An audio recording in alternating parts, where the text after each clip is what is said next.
Amen. Amen. Praise the Lord. Praise the Lord na kita ang mga single, gihatagan kita mga priorities mga igsoon. As a single, gihatagan ta gustong pamaagi na usaon ang pagmanguyabong ang kaminyoon mga igsoon. No, giingnan ta diri gituduan ta unsay gusto. No, nga mausap pud ang atong kaminyoon nganha sa Ginoo. Giingnan ta diri nga mapariha unta sa ang atong kaminyoon tuon kung muabot na tala ka maigsoon. Nga nagminyo siya dili sikon sa iyang kaugalingong alipay, kun dili sikon sa tuyo sa Ginoo. Praise the Lord nga Lord Jesus. No? Praise the Lord that first Lord Jesus, building strong families start with getting our priorities straight mga igsoon. First, we must prioritize Christ and the church above everything else because our purpose here on earth is to serve Christ. Secondly, it's vital to prepare for human living by gaining an education or a useful skills. Lord Jesus, finally, when the time is right, we can consider marriage mga igsoon. Remember, courtship should be a faithful process mga igsoon, guided by trusted older mentor in the church. The goal isn't just a personal happiness, but a marriage that serves God's purpose, allow us to express Christ through a life lived together.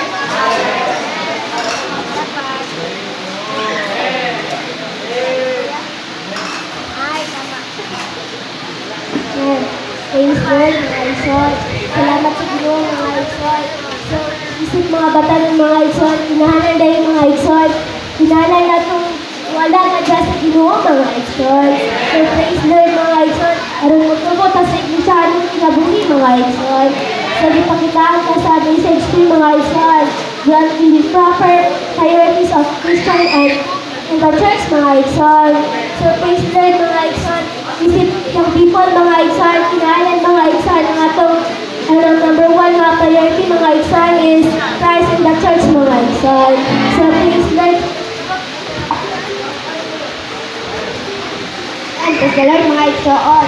Pagkakaan na the ingat families on the verge of bankrupt every month. Mga igsoon, nga na kay negosyo, din gamay na kay kagaling, mabankrupt na mga igsoon. And praise the Lord. Praise the Lord, we are so blessed na nakakadari karon ay nakabalutaan ay ng mensahe mga igsoon. Sa among sa portion o ang mga priorities mga igsoon. Nasayod naman dyan tayo ani nga mga una, mawani ang Christ in the church. Ginoo should be in a consecrated way for God's economy mga igsoon. Preparation for human living. O ang pag-eskwela, pagtrabaho, pag-apil sa mga trainings mga igsoon. Ito mga young people, we are encouraged na mo-apil dyan mga trainings mga igsoon. Ikatulo is mga marriage. Before ka masulod ng marriage is kailangan na ito na first priority mga igsoon. Dili dyan na ito lang kawan o bawasan na ito in any order mga igsoon. Dapat naka-arrange o naka-in order din siya mga igsoon. And kung masulod na ito marriage is dili lang sa atong own desire o sa atong own enjoyment, but for the life in the church mga igsoon. Yes, salamat sa Ginoo mga igsoon. Roman numeral 3. Proper priorities of courtship. Pagitaan na rin mga igsoon. Courtship is not a shopping expedition. Makikita na ito rin mga igsoon ba ang kalibutan. I-practice nila mga igsoon. Kana bitang i-practice nila pag-dating or pag-ilapis bitaw. Namusulod silang relasyon baron kilatiso ng ilahang partner mga igsoon. But praise the Lord mga igsoon, kita nga mga magtotoo, dili unta ta susama nila mga igsoon. Dili gipakitaan ta kay nag-close man na siya fornication. Men, isip mga young people sa payuli, kinahanglan kita na dili magdali-dali mga igsoon. Ingon kayo dili sa policing and knowing that God has passion someone just to match you. You know, mga igsoon,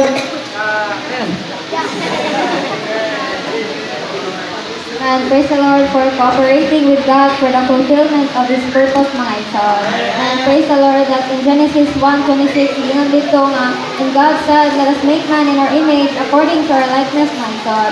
And let them have dominion over the fish of the sea, and over the birds of heaven, and over the cattle, and over all the earth, and over every creeping thing that creeps upon the earth, my God. And praise the Lord that God's eternal purpose is to express Himself through a corporate people who bear His image, my God. And praise the Lord na kinahanglan din nato dawato ng kinabuhi sa Ginoo, which signifies the tree of life, aron nga matuman niya ang iyang plano din nato, my God. And praise the Lord na masama gid tatan ni Isaac ba nga ang iyang kaminyoon dili lang para sa kaugalingon niyang kalipay kundi alang sa tuyo sa Ginoo, mga igsoon. Mga kita mga wifey, nasayo kita nga dili pa nato panahon karon, but moabot man ang time nga mainani kita, mga igsoon. Mao nga atong kaminyoon po, masama gid ta sa kaminyoon ni Isaac, mga igsoon. Na alang gid sa tuyo. Sa Lord, my son. Imurang ka na itong sumbanan si Abraham, my son. Nga nagkinabuhi o nagawin niya sa pagkikwa sa Ginoo, my son. Dahil ipakita ni Abraham, my son, ang lan na atay pagsalig sa Ginoo isip ng mga anak niya, my son.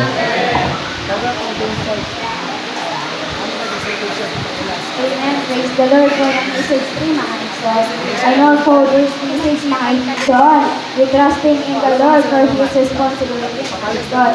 Amen. Praise the Lord, igsoon. Nga ipakita na din yung mga igsoon nga responsibilidad ito nato nga musalig nato sa Ginoo, mga igsoon. Makita sa biyay nato din ang mga igsoon na Abraham did everything by trusting in the Lord, mga igsoon. Amen. Na masayo kita ita nga imong kita natong pattern si Abraham, mga igsoon. As lang as siya din, mga igsoon, hindi kita natong misalit natin sa Ginoo, mga igsoon.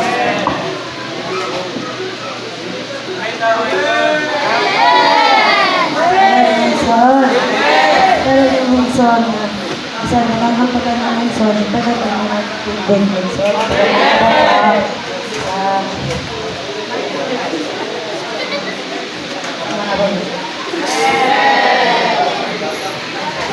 Bilang Ginoo, mga igsoon, na napakitaan dahil ta dari ang mga igsoon about kay Karibika, mga igsoon. So napakitaan ta mga igsoon nga dunat naana sa iyahatanan, mga igsoon, nga naa siya ang Trinity, kind and indulgent, absolute and submissive, mga igsoon. Salamat sa Ginoo, mga igsoon, nga mahimo gid unta ta makatuman sa pamatigayon sa Dios, mga igsoon. Mahimo ta ika, mga igsoon, nga nahimo absolutely diya sa Ginoo, mga igsoon. Nga mahimo kang mupulfil sa tuyo sa Dios, mga igsoon, sa iyang pamatigayon.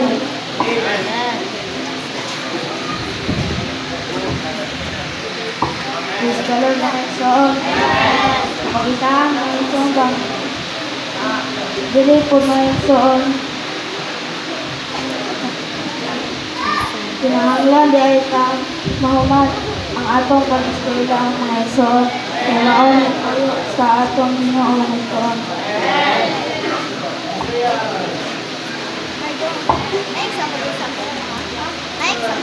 No, dili po, mga igsoon ba? No high school, dating, at no college degree.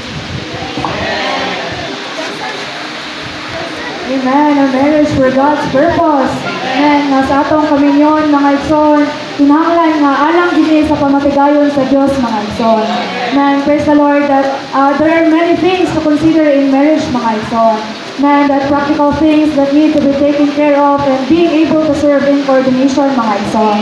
Amen. Nga ang kaminyon ba, nag-include na rin siya, dili lang good times but also bad times, mga igsoon. That's why it is very important to have marriage consecrated to God, because marriage consecrated to God makes all the times meaningful, mga igsoon. And that things we must consider in marriage is that marriage comes with responsibilities, mga igsoon. Men, sa mabot ang panahon pa nga mahimulat ang andam sa kaminyon, kinahanglan nga mahimo sa data ang andam sa mga responsibilidad, mga igsoon. Amen. Justness, everyone. Time for everything. Sa panahon na ito, karong Lord, sa pili nga itong pagpangalagan, pili lang paigo, Lord, pili lang pili. Sa itong pagpangalagan, Lord, kinahalan, doon na tayo, itong ipakita mga igsoon, naguna tayo spiritual training. Kaya sa kaninyon mga igsoon, magulat ka na mga igsoon. Ngalan na to, kapili nga ito ang kinabuhi, dili unahon na to ang mga igsoon. Kaya na to ang pagbuot mga igsoon. Dili pagbuot sa itong kaugalingon, kung dili pagbuot sa Ginoo mga igsoon. Salamat sa Ginoo mga igsoon na pakita dito, lalo na mo na ito mga igsoon ang Ginoo. Kamor ang Ginoo ang tatas sa itong Ginoo mga igsoon. Pinaagi nyo ini nga, ang Kristo nga atong nakatunan. Kaya sa atong pagkinabuhi mga igsoon, nasa kinabuhing dayon, nga dili lang kaigo na nangalagad ka. Kung dili atong kaugalingon, ihalag ka to sa Ginoo mga igsoon.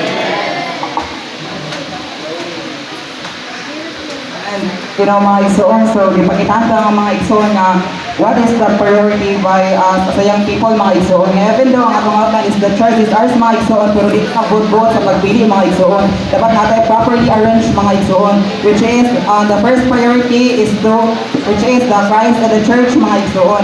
Second is the proper arrangement in our daily life, which is the young people, mga igsoon. And the last is marriage, mga igsoon. So, dahil man ang mga igsoon, nga gingon sa Ecclesiastes 3:1, there's a time, there's time for everything, mga igsoon nga. Bisan pa kato kay daron mga igsoon nga #no dating dito mga igsoon nga aron mapahiulit nila sa Ginoo. O bisan pa man sa ato kami yon mga igsoon nga magminyo yung tanan mga igsoon nga dapat paalam ta sa pahiuli sa Ginoo mga igsoon, which is the God kanami mga igsoon.